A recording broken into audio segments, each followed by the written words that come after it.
Glengarry, Glen Ross movie review. So this movie came out in 1992, and I don't really remember hearing much about it at the time, but somewhere along the line it became an internet meme, or specifically that opening scene, the coffee is for closers scene, became an internet meme. And I started seeing references on it in YouTube. There was a parody of it done with Star Wars characters, and it was all referenced as if this was like some famous movie that I should know about. So I looked it up and I tracked down a copy of the movie, and yeah, ended up watching it. According to Wikipedia, this was not produced by a big studio. It was an independent film and didn't get the big Hollywood rollout, which may be why I don't remember hearing about it in 1992. Or, I don't know, maybe I just didn't hear about it. It's got a number of very famous actors in it. It's Alan Arkin, Ed Harris, Al Pacino, Jack Lemmon, Alec Baldwin, and Kevin Spacey. Kevin Spacey is one of my favorite actors of all time, although with some of the scandals that he's been involved in lately, or that have come out lately, maybe it's a little bit embarrassing to say that, but well, I guess it doesn't change the fact that he gave a number of very good performances during his career, and this is one of them. Really, they all give a very great performance. The movie is based on a play, and it's one of those movies based off of a play where you can totally tell it's based off of a play. Like, there's no big action sequences. The entire thing is just characters sitting around talking, but the dialogue is fascinating. It's incredibly well written. The actors really know how to deliver the dialogue and chew up the scenery. It's just fascinating. The ending left me feeling unsatisfied, but that's really my only main complaint. The play is apparently based on David Mamet is the playwright who wrote it, real-life experience as a real estate agent. So he had actually worked as a real estate agent in real life. And boy, it does not paint an attractive picture of what a real estate agent's life is like. After seeing this movie, I think to myself, boy, I do not want to be a real estate agent.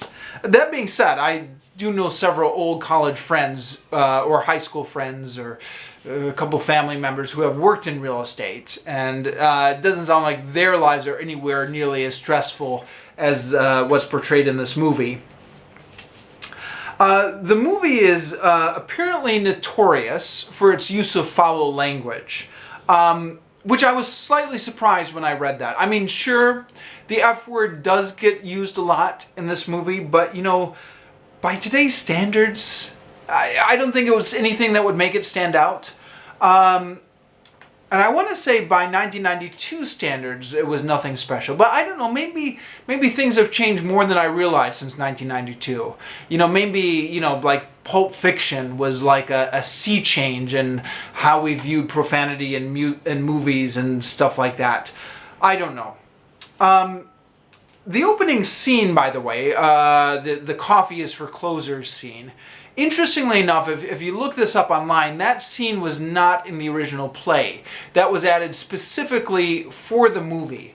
And I want to say I read somewhere that it was read just because they needed to make it into that scene was added just because they needed to make the movie longer, you know, to make it to like a feature-length movie.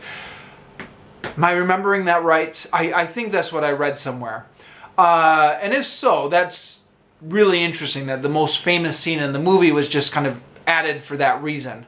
I also read, I think that this might have been on Cracked.com years ago. They had an interesting article on this scene, and they said Alec Baldwin's character does not believe a word of what he's saying. He's just doing a bit. He's doing a performance. This is like a gig for him. And they said you can tell this is a gig because he waits for everyone to show up. He says, okay, are they all there yet? Should I start? And then, like, as soon as he gets the go-ahead that it's time to start, then he kind of turns on and does his little bit. And I thought that was an interesting analysis. It's something I didn't catch when I watched the movie myself, but I thought having read someone explain that to me, I thought that made a lot of sense. So anyways, if you haven't seen this movie, it's not necessarily the feel-good movie of the year. It's kind of a depressing movie about people stuck in stressful, depressing jobs and feeling the squeeze. But boy, it's incredibly well acted. It's incredibly well written. It's worth seeing if you haven't seen it already.